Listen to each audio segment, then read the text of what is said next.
We are talking about appraisals today with Tracy Arrows from Artabella Jewelry Appraisers. Thank you for being here today and explain to us what is an appraisal. An appraisal, as far as for what I do, is a document, and in that document, your item is described. The quality, the condition, it's photographed, and a value is placed on it. And then there's substantiating comps to back up the value that's put on it. Now, why would somebody need an official appraisal on something? There's many different reasons that people come to us for appraisals. The most common reason would be for insurance purposes in case the item's lost or stolen. Another very common reason is when people are planning out their estates or someone has died, and that would be the fair market value, the price between a willing buyer and a willing seller of an item.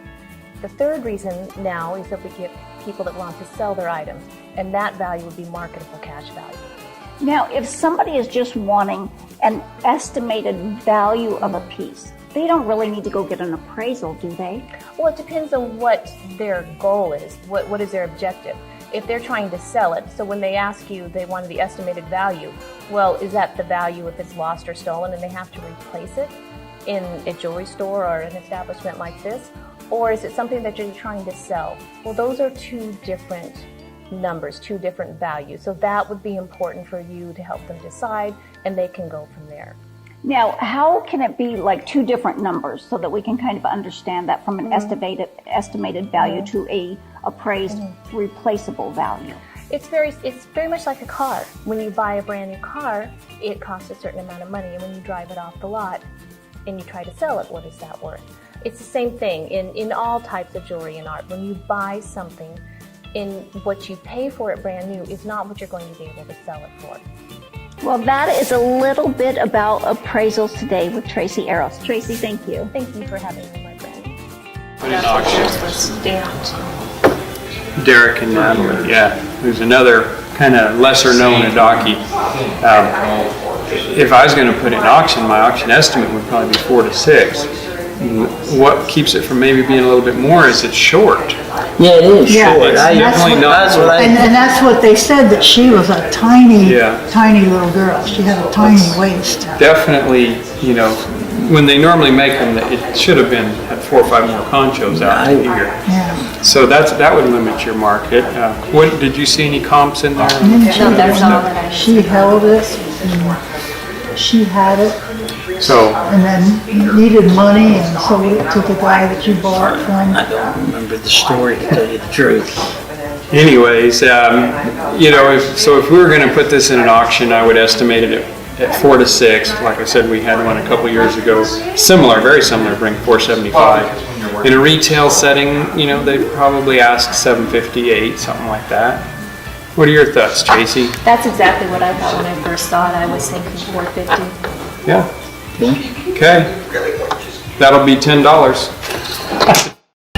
Did you find anything on this bracelet, Tracy? Yes, we found some. They're selling around about $500. Around $500. That's a pretty common Kirk Smith yes, you design. Can see yeah. There's different adaptations and variations, but it's still definitely, you can see something over and over again. Over and over and over again. It was a real nice look that he had. Yeah, he was well known for that. Thank you. Does that one fall off your wrist on occasion? I don't think so. I think that one, Is it so, I do have some that are bigger that do fall off. you can't bend it, that's for sure. That's true. Unless No, you this got one doesn't fall a off. gorilla grip. Although, maybe. What did we find on the concho belt? We found one that's being bid on right now for about $1,200. Okay, cool. That's what the seller is hoping to get. They're asking. Very similar. The asking price is $1,200. The auction's not. Yeah. And this has an old price on it, Over $1,000. around $1,000. So a few years ago, That's good. still in the same ballpark range. Correct. Yeah, Kirk Smith has a good following out there still to this day. If you could find the Kirk Smith collectors, you know, they'll pay a premium for it. And you've taken good care of it. That It's helps like too. brand new. It doesn't look like it's ever That been makes a worn. difference too. It's The everything. care that you're giving your items. Thank you. Good to know. Yes. All right, so Mark here has brought some moccasins in. he was told that they might possibly be Cheyenne. But one of the first things that I noticed is they're not Cheyenne, because you can tell Cheyenne moccasins based on the first strip of beadwork here. Yeah, generally goes the other direction as the rest of the beadwork. So like this is a pair of Cheyenne moccasins that's in the auction. And if you'll notice, the pattern is beaded this way, but that first row is this way. So Mark's moccasins are definitely not Cheyenne. So we'll be selling these in the auction tomorrow for anyone that's interested. Back to Mark's moccasins. I'm not an expert on beadwork by any means, but I do have some general knowledge here. And based on the pattern, I'm going to go with more of a plateau region, upper Idaho, Oregon, eastern Washington, Montana. That's the plateau region up in there. And if you give me a minute, I'm going to look and see if we can maybe put a little date range on them. I've looked at them under a loop. The beads are older. They're early 1900s beads. So these probably could have been made anywhere from maybe the 20s to 50s, somewhere in that range. They're not strung on sinew. They're not beaded on sinew, which would have been, early 1900s, late 1800s. They are on a cotton string there. So they're definitely a little bit later.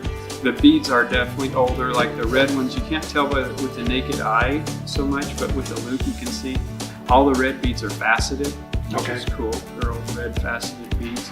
The yellows are what they call a greasy yellow, which is pretty neat. So they're, I would say they're probably no newer than mid-century. And here's another thing out here on the back of the heel. They call that a ticked heel. See how it's got the little kind of flapper? That's called a ticked heel, which is kind of a neat little. That's just it's just style. Could be fancy. Yeah. As far as narrowing them down to an exact tribe, I'd have to do some more research than we have in these few minutes. But I would say they're plateau region, 20s to 50s. Yeah. Thank you. That's good. Cool. Mark White came in to get appraisal advice and the estimated value of his 3 items here. Mark, what did you think? It was great. I got a lot of information. I had my own ideas on the moccasins, and I was wrong. So I learned a lot, and the values. You always wish that they were worth more, but it was good information. It was great information, and like you said, a lot of times people think that an item is worth more than it really is. And it's always great to know. Tell me, what are you going to do with these amazing moccasins? I kind of have an idea. I have a small collection, and they're on display in my home. And I also use them in my paintings. When I paint, I use the artifacts as subject matter. So these will be in a painting someday soon. I didn't have a doubt. And I just have to brag on Mark for 1 second. He is also the amazing artist that did our mural on the side of the building. Mark, thank you for all of your support and love here at Western Trading Post. Well, thank you guys. We'll see for you what tomorrow. do. See you at the auction. Yes, we'll be here.